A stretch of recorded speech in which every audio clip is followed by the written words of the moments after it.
Welcome to The Passion Pod with your host, Chris Johnson. Thanks for joining us. Now sit back, relax, and enjoy the feature presentation. Welcome back, friends. Today I woke up early. This is the earliest I've woken up for an interview ever, I think, because I drove over 3 hours one way, jamming out to music / listening to podcasts in order to interview a guest that came right to my store before. I met this guest in my shop probably like a year and a half ago, had no idea who she was until after she left, and then saw a sweet little news story from Volume 1 saying, New York City comic in Eau Claire tonight.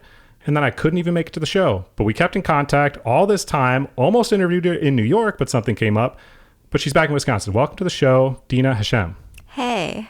Thanks for letting me come over here. I know this is kind of like a awkward setup. Say, hey, can I come chill in your hotel room? No, it's cool. I hope it's worth the 3-hour drive that you made. It's absolutely worth the 3-hour drive because nothing was happening in my city today. Oh, good. That makes me feel better. Yeah. No, cool. Actually, Charlie Barron's is in Eau Claire today. Do you know who that guy is? No. You've seen him. He's hilarious. He's like the Midwest dude. Okay. He's the one who does the like silly Midwest accents and stuff all the time, and he's huge on every platform. Oh. I'll send you his stuff. But anyways, he's performing in Eau Claire today, so maybe I can try to get a hold of him. I've been trying to send emails, so you're my second option. Oh, wow. Cool. No, I'm just kidding. Going well. But I'm glad that I was able to come all the way out here. So you just had a special come out on Amazon back, last month? November? When did that come out? It came out on November, God, now I forget, 10th? Yeah, November 10th. How's that been going? You worked on that for how long?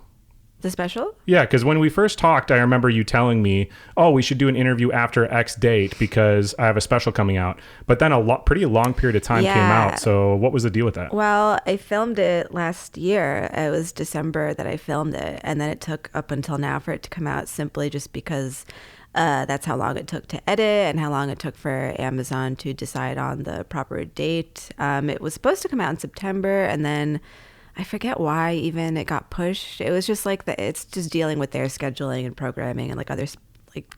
Anyway, it's just arbitrary reasons it had to take that long. But, sure. Yeah. So what happens when that comes out? You have a whole marketing strategy behind it? Is that why you're not really on tour, but I guess here in Wisconsin is to promote that specifically, or how does that kind of work? No, these dates were booked before we even knew the release date. The idea is to put it out and then probably tour next year.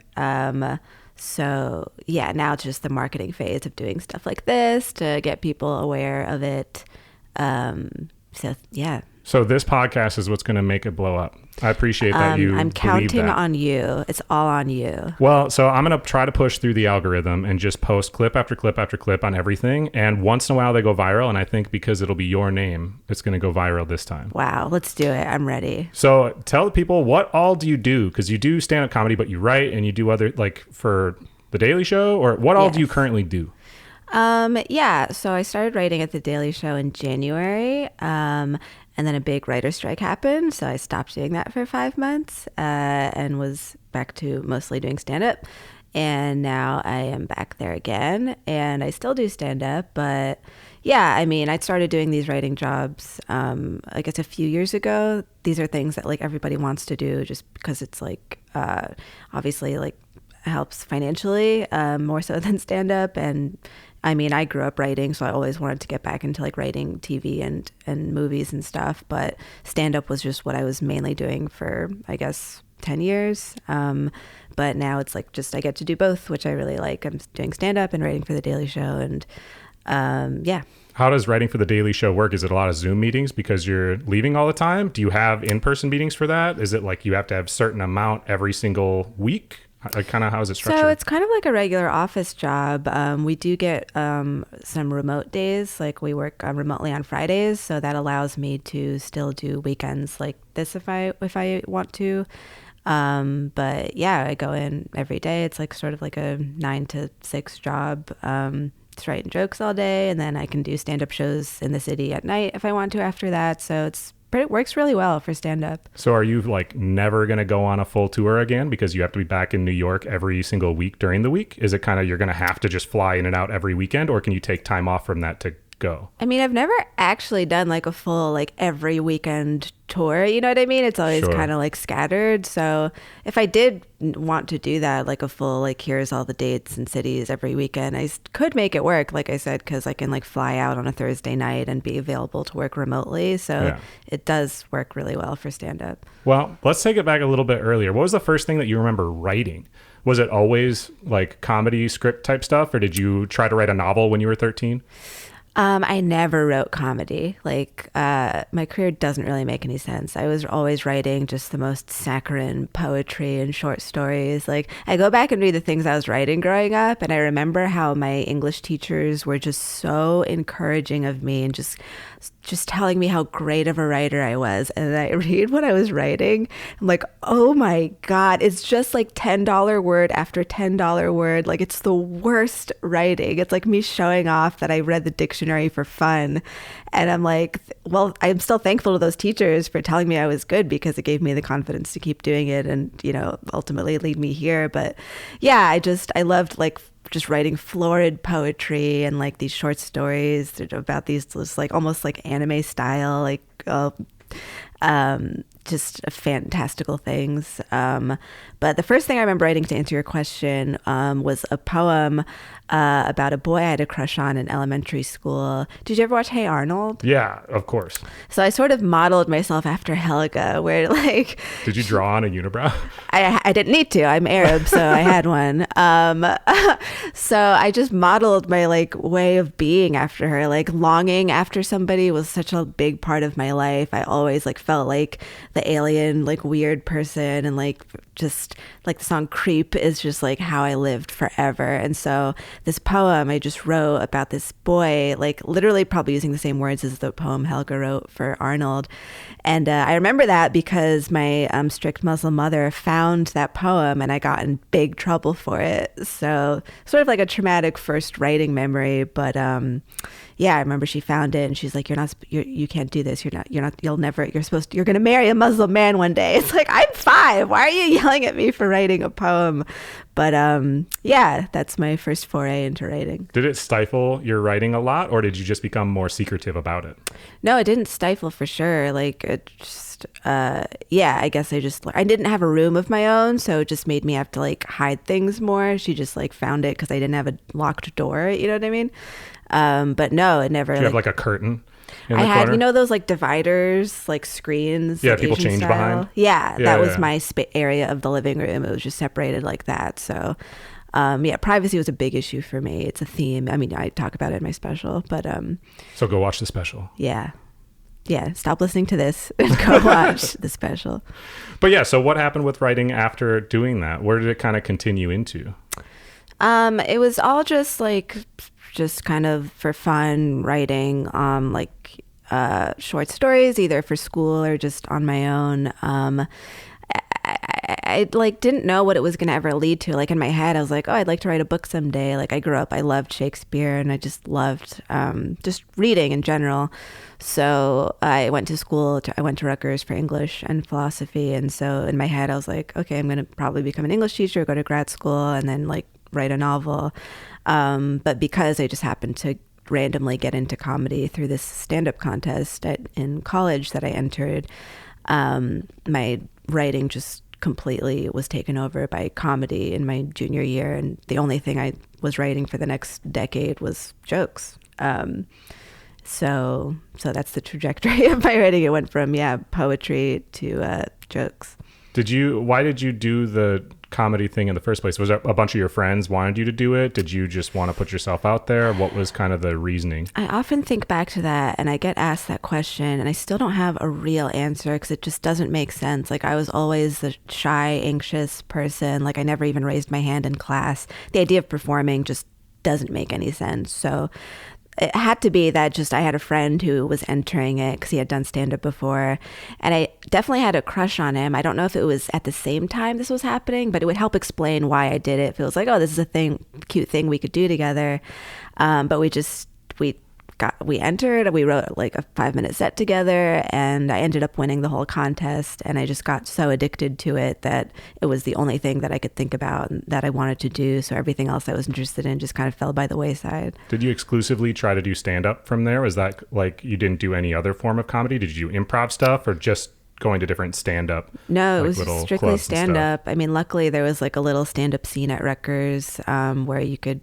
not regularly perform, but like there were shows happening, and it was right next to the Stress Factory, which is in New Brunswick. That's where Rutgers is. That's the main club in New Jersey. So every Wednesday there was an open mic there. So I was able to do that. And part of winning the contest was getting to do like spots at the club. So yeah, I never was interested in like improv. The thing I like about stand-up is you could just do it on your own. And I was always like a kind of solitary person. Working in groups was never like my thing. So yeah, it was just stand-up that I wanted to do.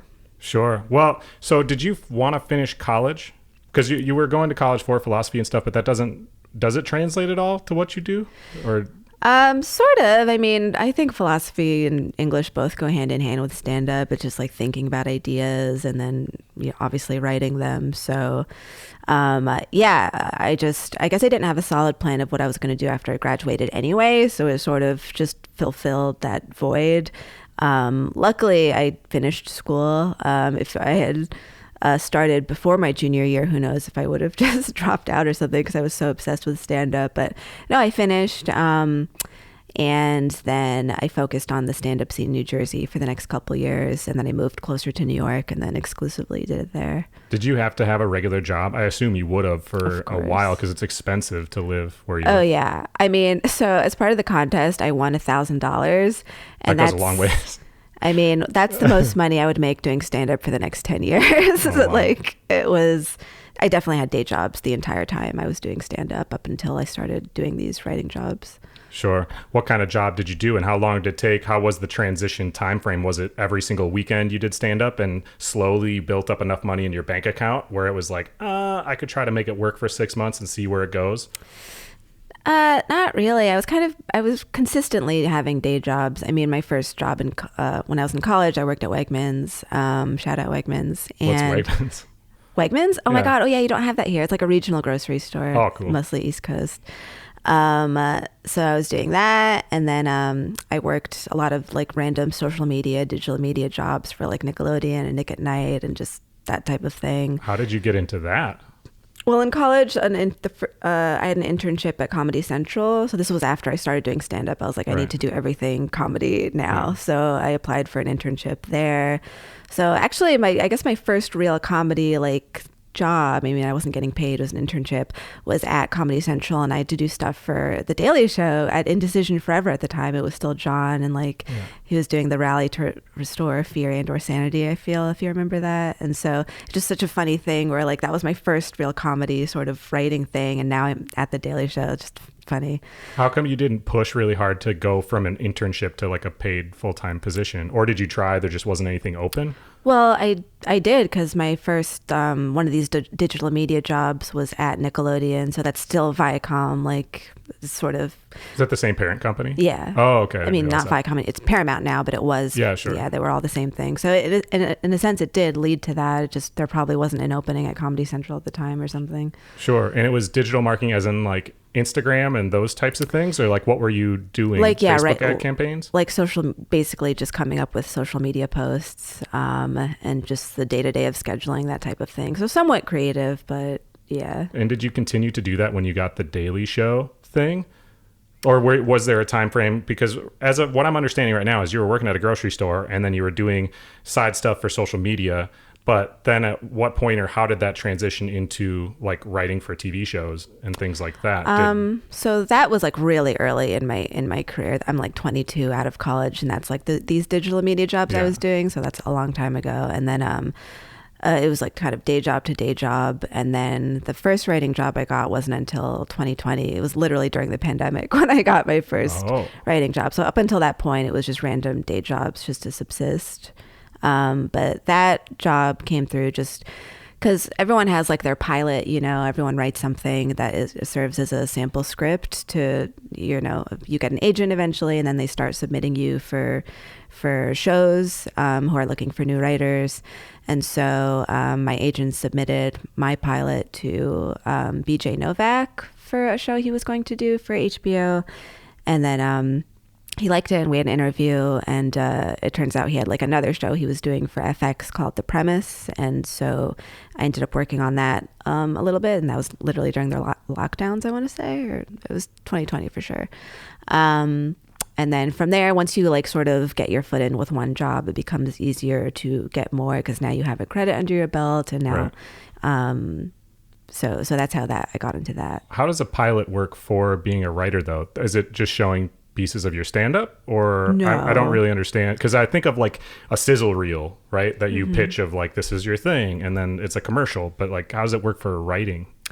So it's kind of, separate from stand-up. Everyone just like imagines the TV show that they want to write, or they write a spec script, which is like, here's how I would write an episode of Seinfeld or something, Oh, sure. But mine was just sort of a semi-autobiographical pilot about a Muslim girl who goes to college and leaves her strict house for the first time. So I just told that story within a pilot, and that's what I submitted for that BJ show, and he really liked it. So but yeah, I kind of didn't really know how to write a pilot. It was probably, the structure of it wasn't very good for sure, but like someone who's experienced can read something like that and be like, oh, this person knows how to write and they have good ideas. They just don't exactly know the structure of a script yet. And that's okay. That's something you can learn. Sure. And it's been a pretty quick whirlwind, because we're only in 2023. So you went from your first job to working on one of the biggest ones that really exists consistently in a pretty short time frame, as well as having a comedy like special out on one of the major platforms.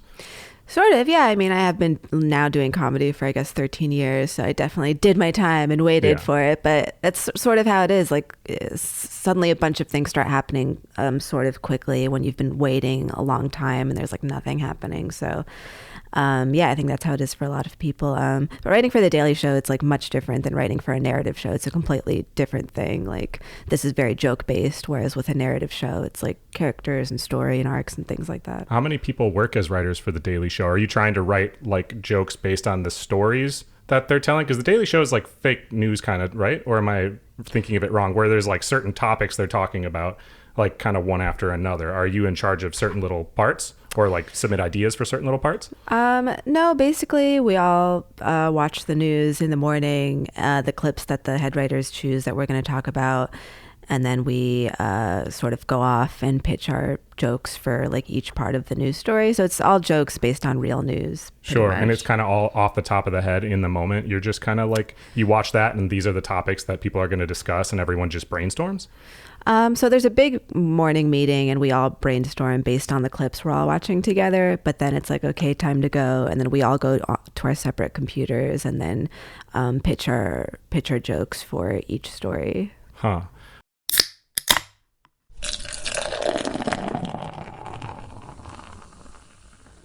Thank you so much for that song selection. I'm glad that you picked something like really out of nowhere. Yeah, well, it's related to comedy in that it's my opening song when I come out on stage, because it's similar to the vibe of the intro to my special, where I made that music. It's like the very heavy music that I walk on stage to, and then the first thing I say is "Hey." So like I just like the contrast of like this insane music to my very low key energy. So I've been finding it's fun also, like when I'm on the road, to come out to that music, and then it's just an easy way to get a laugh right up top. Yeah, I guess I didn't realize you played music. Has music always that been intro in your life? music me and my friend made. But yeah, no, I grew up playing all kinds of instruments, band, and then also I had my little punk cover band with my friends in middle school. I played guitar. I play the drums now. But yeah, I love music. I guess I thought it was just strictly a joke in the special afterwards when you were playing around with the drums. I didn't realize that you do legitimately play. That's me playing the intro music. I don't want to say legitimately, because I did only start learning the drums in 2020 from a video game. But I think I'm pretty good. I just played with Yo La Tengo a week ago, and that was the coolest thing that's ever happened to me. Tell me more about that experience. That sounds rad. I guess I don't know what that group is, but anytime that you can work in something that is totally out of left field from what you're currently doing, I mean, it's kind of a fun opportunity. Yeah, so I mean, Yo La Tengo is a band I grew up listening to, and I love them so much. And they do these yearly Hanukkah shows, fundraiser shows. And Todd Barry is a friend of mine, and he does those shows a lot. They have a comic who opens for those shows every year. It's 8 days of Hanukkah, so a comic every night and a different opening band. So he usually does that, and so he was like, "Oh, I could recommend you if you want." I was like, "Oh my God, yeah!" This was 2 years ago. So I opened just doing stand up for one of their shows 2 years ago, and it was so much fun. And then when my special came out, I was like, oh, I still have their email. Why don't I just let them know that I have a special out? It'd be really cool if one of my favorite bands watched my special. So I sent them an email, and then they got back to me and they're like, yeah, we watched it. Also, do you want to come do the Hanukkah show again? And I was like, oh my God, of course. And then a few days later, I was like, I just emailed back to ask if I could get some guests in. And I was like, yeah, by the way, was that you drumming in the credits of your special? Do you want to play a song with us too? And it just blew my mind. Like just all the factors that led to like this possibility of like playing at the Bowery Ballroom, the drums with one of my favorite bands was just like, one of those magical moments where you feel like you're actually doing something right. So it was really, really fun. It was, yeah, it was great. There's a video of it on my Instagram. I think when you have somebody that you really respect, all of a sudden respect what you do and see you as like a peer when you've put them on this pedestal for so long, it's a really weird coming to moment. Yes. Of like, oh, maybe I'm cooler than I thought. I didn't think I was that cool because I think these people are so cool. But it's like the role reversed from their perspective. They don't do comedy. So to them, you're probably really cool. And then when you have that, like, but wait, we're the same. It's pretty sick. Right. And it's all really I've like ever wanted. Like I never had approached comedy or any of this for like fame or like, I mean, even fortune, although I didn't grow up with money and I certainly want some. But it was always like, oh, I want people who I think are cool to think I'm cool. So whenever those moments arrive, it's the most meaningful to me. Yeah. I mean, I agree. I've gotten to interview. It's funny because I'll interview people that I'm actually a big fan of. I didn't know you before I met you, but I did watch your special and you're dope. So I'm not dissing you in any kind of way, but I've gotten to interview like pro skateboarders and stuff that I'm a big fan of, and I get that fangirl, fanboy, fan man moment of like, I followed your whole career and you're so cool. And I think a lot of people listening to the show for those ones, they're like, this person's not that famous. Why are you freaking out? And I'm like, because I've watched them for so long, and the fact that they think what I'm doing is cool means a whole bunch to me. What were some of I want to take back a little bit because you're talking about like Nickelodeon. I think we grew up with all the same things. But what were some of the things that inspired you earlier on besides Hey Arnold? Was it watching anime and stuff? I definitely watched anime for sure. Like which ones? It's just whatever weird stuff was on Toonami at the time. One of them that sticks out, the show Boogie Pop Phantom. Did you ever watch that? I don't think so. What's that one about? I don't even remember that much. It was just, I mean, I just loved anything about like a loner character because that's how I saw myself. So I actually went back recently to watch it to be like, what was I watching? And like the very first scene is just like a girl going to the bathroom in high school. And I think these other girls start like saying something mean about her. And then you just hear her voiceover in the mirror. And it's like, and that's when I thought about killing myself or something like that. I'm paraphrasing, but it's like, oh yeah, I was depressed. But anime is often about that. It's often just like really dark. And so I like that a lot. Other shows, I mean, Hey Arnold was really a big one. I just, that whole era of Nickelodeon was really cool. I liked, having trouble remembering. See, you just need to have kids so you can watch all of these shows again. Yeah. Because my kids, we just watched the Hey Arnold movies. There's different spin-off ones. There's like a summer vacation one that we just watched. And there's like, we were just watching Fairly Odd Parents. My 7-year-old's super into it. And they did like a Christmas one where it was like a live action one and stuff too. Where I would never watch them because it's kind of trash. But like, it's kind of dope going back as an adult and watching it because I'm like, oh, I remember this. And now my kids think it's cool. Right. That's the coolest thing ever. Although then they watch it on repeat and it gets to be a little bit much. For comedians, was it the same way? Did you see the comedians that kind of, I don't know, not self-hatred. I don't know. You know what I mean? There's some comedians that are very, very animated and their jokes are more uplifting and positive, and there's others that have a totally different demeanor. What comedians did you identify with and get inspired by earlier on? It's funny. I was never actually that into stand-up when I got into it. I just watched whatever was on like Premium Blend or like happened to be on Comedy Central. Actually, Nick DiPaolo was one of the first people I remember watching and thought was really funny. And I guess the comedian who I was really modeling my sort of delivery after during that contest, for example, was Daniel Tosh. His first specials, I remember that they were just like really dark and like he did have that like confidence, and I was like, oh, I want to channel that. And his like the pacing of his delivery was quite unique. So I liked him a lot. And then as I like started watching more stand up and wanted to like, get better at it, Norm Macdonald's my all-time favorite. I think he's just like the embodiment of comedy, just one of those people where literally everything, he cannot help but be funny, and just the freedom that he has, like the most just unfettered person I can imagine, where he just, it's all just, there's no buffer between him and reality. It's all just one. And like I aspire to one day have that sort of freedom of just not having to withhold whatever's on your mind. It's just amazing. Yeah, some comedians, they seem to do a lot off the cusp versus there's others that seem to have it very structured. You know what I'm saying? How much percentage wise, if you had to guess, when you do, like, not when you're filming the special, because I assume that is pretty much like, This is exactly what I've worked out on because this is what I want to be out. But on a random night, how much of it changes? Is it like you have 20% you're for sure going to do, but 80% is backlogged through your catalog of jokes and you just like sift through what's working, or how does it go? Well, it depends where I am. Like if I'm just doing a regular showcase set in New York City, it depends where I am. Like if I'm at the Cellar, I always want to do well there. So there's this core group of jokes that I'll do because I know they'll do well. But just at most places, I don't have like, this is the specific order of jokes I'm going to do. It's really just whatever is in my head. Like the backlog of jokes is always there. I know I can always pull from that. So it leaves me the space to sort of flow and just kind of be in the moment and feel at the crowd and talk to them. And if I'm talking to somebody and then that reminds me of a joke, I can just go there. So it's more like free form, which I like, which is actually the part about filming the special I hated. It felt very unnatural to me to like, know this is the exact order of jokes that I have to tell. And like I watch myself and I'm like, it doesn't even look like the delivery that I normally do every night. It's much more tight, which I don't like. So that's part of filming that I don't really like at all. And I feel like, I don't know, maybe someone gets the wrong impression of me from it. But ultimately, those are the jokes that I wrote my entire career, and I like those jokes. So then they have to get out there. So, Yeah. Well, I mean, you're always going to be overly critical when you watch things. That's why there's all those actors and stuff that don't watch the movies they're in.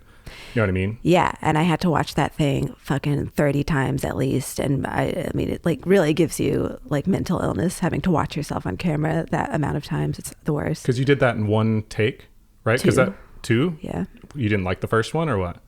No, just usually when you're taping a special, you definitely want to do it more than once just in case something goes wrong or like, yeah. Yeah. See, I mean, that's the problem with the podcast is I have to do it in one take. Mm-hmm. So I listen back and a lot of times I'm like, wow, I hate that I talk like that. I hate that I went on that whole monologue. And then I have to remember that in the moment, maybe I was just struggling to think about what I wanted to talk about. Yeah. And I was filling air. If I could write it all ahead of time, it would be a little bit different story, but it doesn't really work that way. Thankfully, the only thing people watch are the random little clips anyways. Exactly. So how has social media affected your career? You came up in a time frame where, because we're similar age, you came up in a time frame where that actually was a tool that could be used, not only could be used, but kind of had to be used.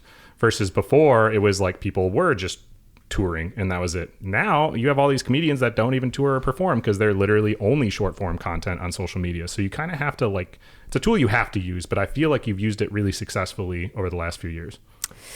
I don't know. I mean, it's really love-hate because on the one hand, it's like the algorithm is our boss now. Like we used to complain about gatekeepers and like if a gatekeeper didn't like you or just wanted a certain like image, then like you wouldn't get ahead. And we're like, fuck that gatekeeper. But now the algorithm is like the gatekeeper and you have no idea what they're thinking. Like you don't know what it wants. You have to guess. And then the algorithm changes all the time. Like my clips, there was a point where my clips were doing so well consistently. And then now it's so much harder for them to get traction.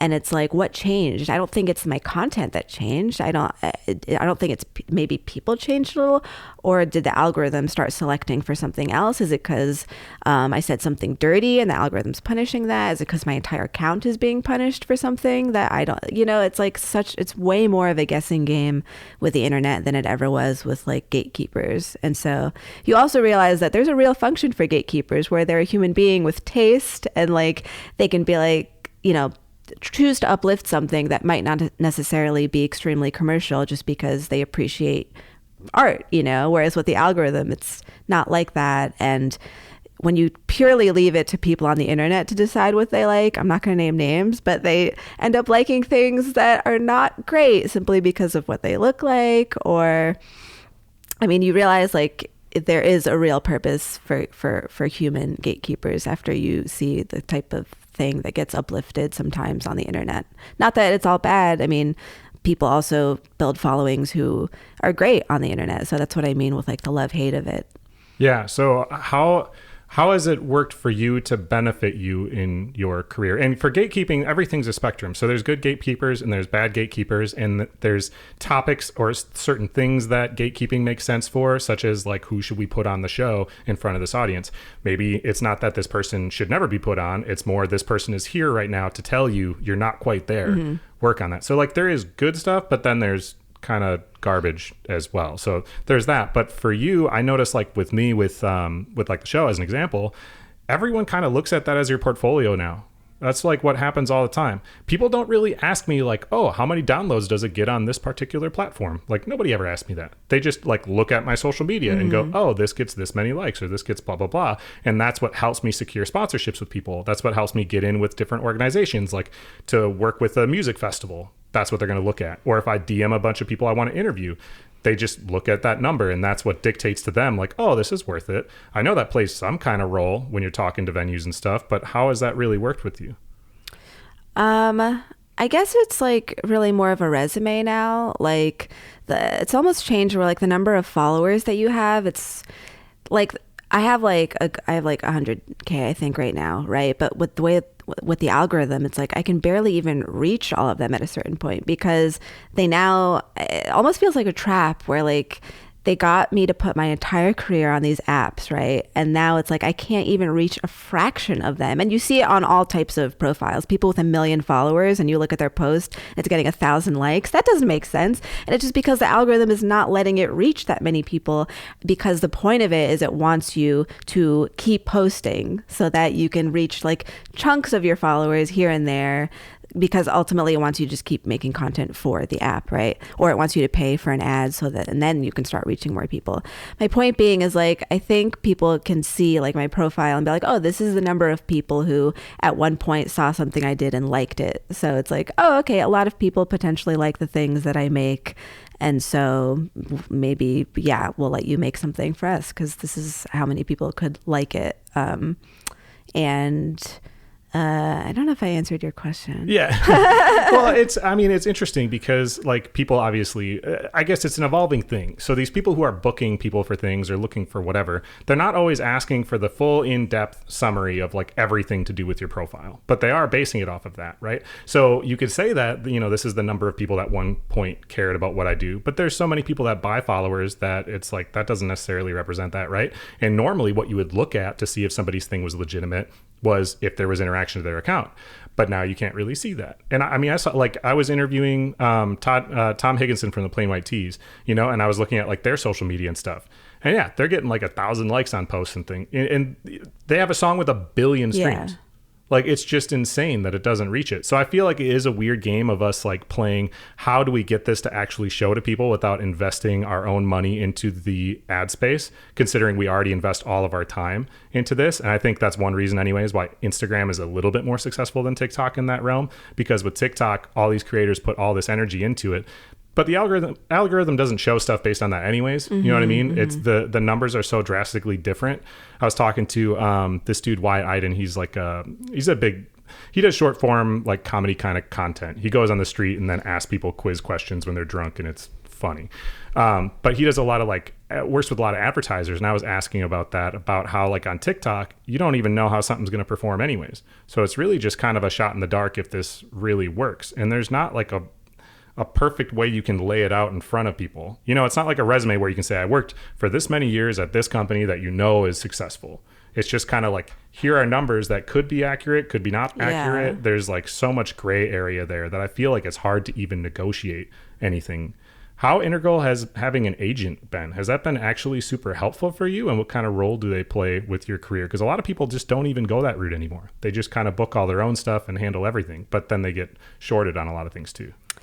Yeah, I mean, I like my agents a lot, and I basically let them handle my stand-up booking, because I wouldn't really, I mean, I would sort of know how to go about it with like, you know, venues that sort of smaller venues, but in terms of like reaching out to clubs and places I might not have a connection to, it just makes things easier. And also they're in touch, more importantly, with shows, and like I really want to get more into the world of like creating my own show and like writing a movie, and so that's something I obviously could never do on my own. They have the contacts for all that stuff, so in that sense, yeah, I depend on them a lot, and I'm glad I'm with them.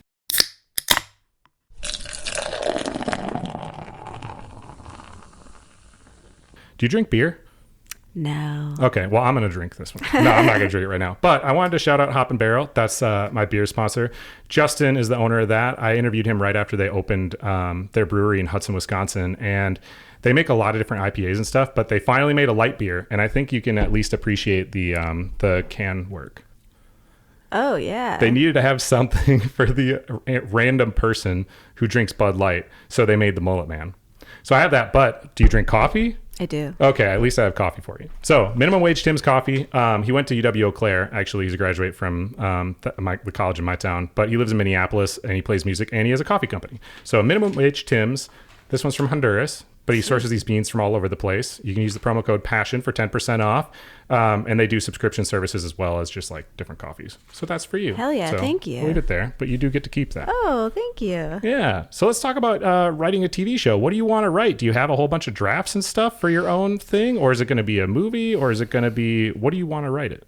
What is it going to be? I have probably 3 different pilot scripts now. They're each sort of semi-autobiographical, but my problem is I have an idea and I'm like, oh, this is the idea. This is the thing I've meant to write my entire life. And then I get bored of it after a week and I'm like, no, that wasn't it. I need to do another idea. So I don't like to get into the details of the plots and stuff of things I write. But yeah, I definitely have a movie idea right now that I'm excited about, that I feel like talks about sort of the state of loneliness and isolation and like female sexuality issues in a like funny and dark way.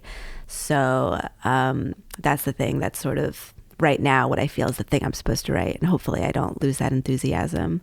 But I've never written a movie before, so I'm trying to learn like the structure and things like that. But yeah, I writing long form is something that I'm excited to get back to, since, as I said, growing up, I was doing more stories, and yeah. How do you manage your time for that when you know you should be writing jokes, or you should be writing for The Daily Show or whatever? Obviously, like with creativity, you have to go with what is like coming to you, but there are ways to kind of like push that creativity to happen too. You know what I mean? How do you juggle that time, and how do you decide where to put the energy? It's less of a decision and more so just sometimes my brain hits a wall with a certain type of thing. Like with jokes, for example, right now, I'm like, feel like I've said everything I need to say. I don't have any more jokes in me, which is bad for stand-up, but it's also good because it's like, oh, now I'm actually excited about writing like a movie or like something that's not just jokes. So it's kind of like whatever my brain is saying, like, this is the time for you to write this, I sort of just follow that instinct, and then maybe I'll hit a wall with the movie and I'll be like, oh, I miss writing short jokes. And so that's kind of like the pattern I'm in. Do you think you'll eventually get away from doing stand-up then for a period of time? If like one thing is say you get the movie sold, mm-hmm. right? Would you then just not do stand-up while you focus on the movie for a year and then have to, shake the rust off to go back to stand-up? Or are you always going to try to juggle everything? I don't know. I can't imagine taking a year off of stand-up, not because like I love it so much, but just because you have to keep that muscle sharp. Like the lockdown was crazy because like it's like you have to learn how to do it all over again. So I would definitely still be doing it at night, maybe not as often, but yeah, I it's just so much part of my identity that I feel like I would sort of lose part of myself if I stopped doing it for that long. But yeah, it'd certainly be nice to focus on something else and not be like, I have to do stand up every single night. Like I don't feel that urge anymore that I have to do it every single night. How frequently do you change up your set as in like add new things to a set? Because you don't just have the 100% new material, obviously. It's like kind of like a slow addition where it changes. But how often does that change? Do you try to have one new joke a month? Do you have any direction to that, or you just kind of... Yeah, I don't really think of it like that. I mean, my brain unfortunately doesn't produce jokes as often as it used to, and I feel like that's just natural for everyone in any field, where like in the beginning you're just flooded with ideas, and then your taste becomes more refined, and then it's like, oh, what I used to do was bad, and so it's just harder to create things that you yourself are happy with. I would like to think that happens to not just me, but yeah, I mean, I get upset with myself a lot because I want more new jokes. The feeling of having a new joke that works is the best feeling in the world. So it's I can't say how often I'm coming up with new stuff that I'm happy with. I can say it's not as often as I'd like. So yeah, I feel like everyone is like that. Like I create little characters. That's what my artwork is. Are like these like goofy little monsters and stuff. And sometimes they just take me forever. Mm-hmm. And then sometimes I'll repeat other ones and use them for things. But if I could just come up with something on the spot all the time, that would be fantastic. But it just doesn't work that way. The creativity kind of has to come like whenever it eventually comes to me. At this point, if people want to get into comedy, obviously stand-up is the like part of it. You always have to do that. But there's people who make full livings without doing any kind of stand-up at all. If you were to do it again, what kind of tools, how would you use social media, and how would you kind of go about like getting known with comedy? Would you rather just not put anything out publicly for a long time, as in like don't put anything on camera and just try to do little comedy clubs? Or would you rather try to refine jokes via like what clips performed well? I don't know. I sometimes think about if I had to start now, and I would never. So it's hard to, I mean, just knowing how hard it is and how long it takes.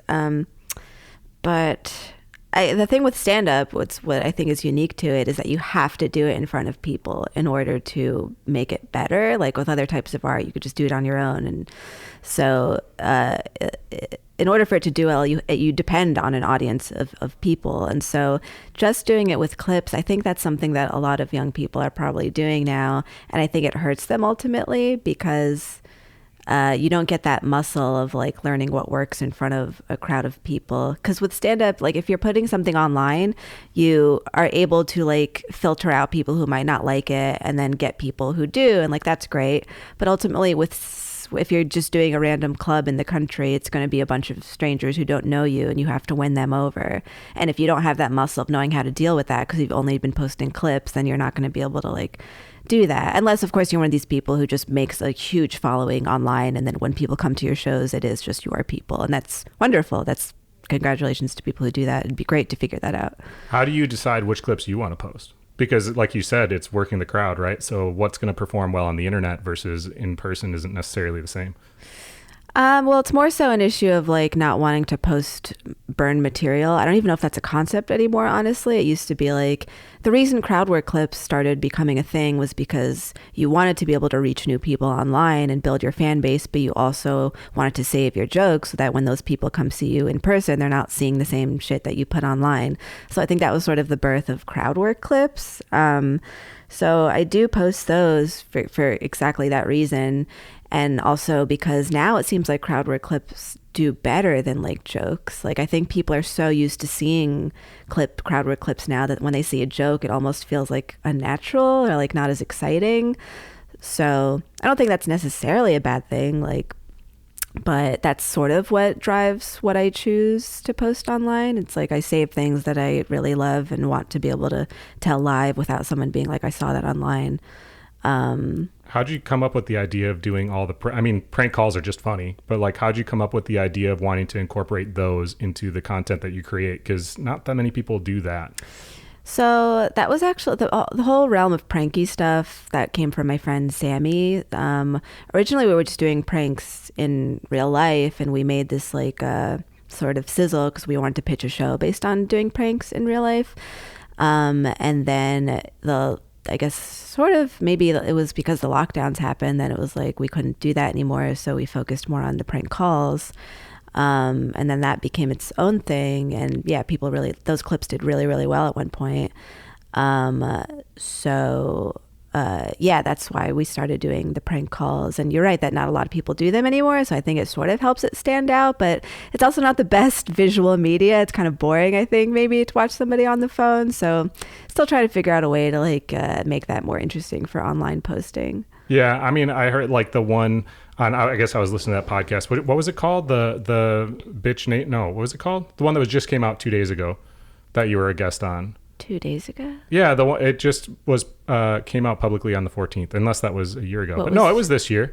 It was the one with Bill, or they were talking about Bill Gates. Oh, the Bituation pod? Yeah. But anyways, they cut like a clip of you prank calling a senator or whatever. Yeah. Are you ever tempted to like, I guess, fake those? Because I know a lot of people do. And honestly, like, I've heard people talk about like when content is faked and they're like, oh, you're such a fraud, blah, blah, blah. It's like, well, it's also short form content on TikTok. So who really cares?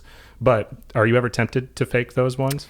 To me, it's less exciting to fake it, but also I'm not like totally against it because ultimately it's like the idea that's funny. It doesn't really matter if it's a real person or not. But the thing with faking it is that you'll never get as good of a product as when you do it in real life, because some of the responses we've gotten from people we never could have written or predicted. So like it just ultimately is funnier and better when you do it real.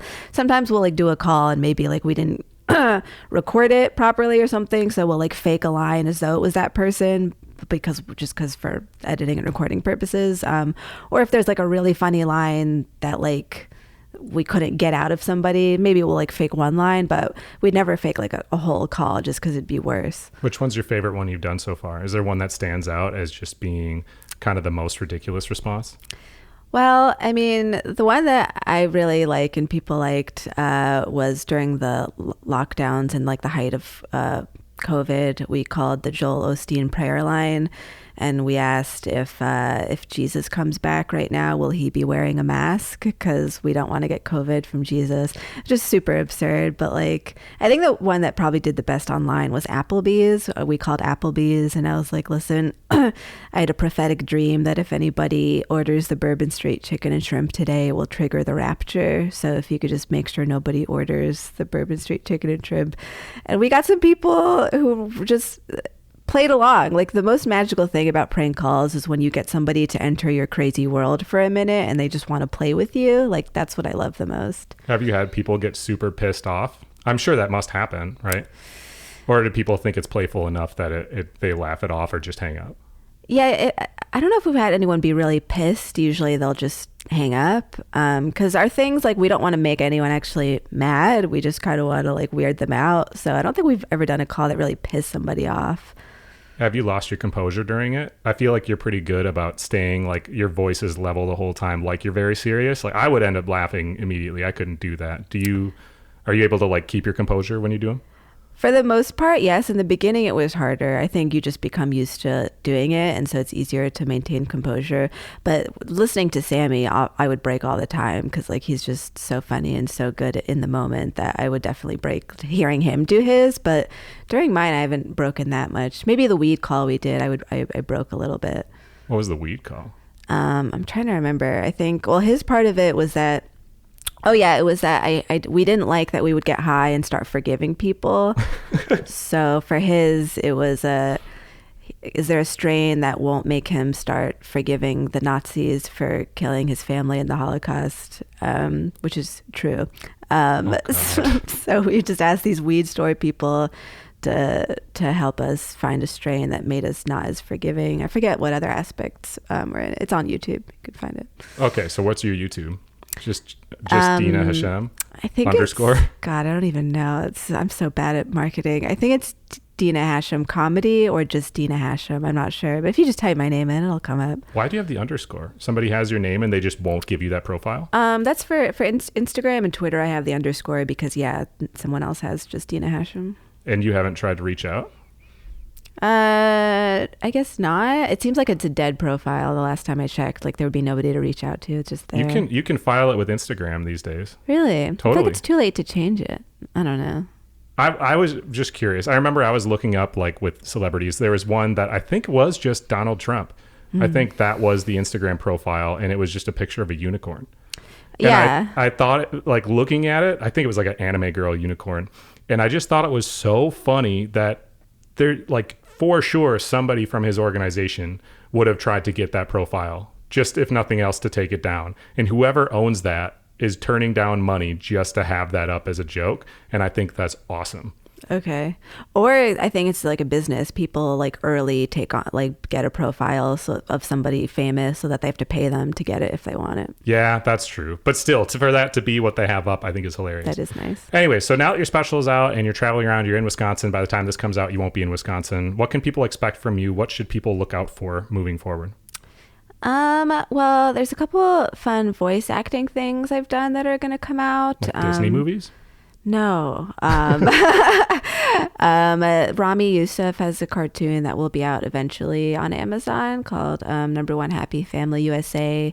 And I play the lamb character, so you can look out for my voice on that. There'll be some other voiceover stuff coming out on the internet called... wait, I don't think I'm allowed to talk about it. Never mind.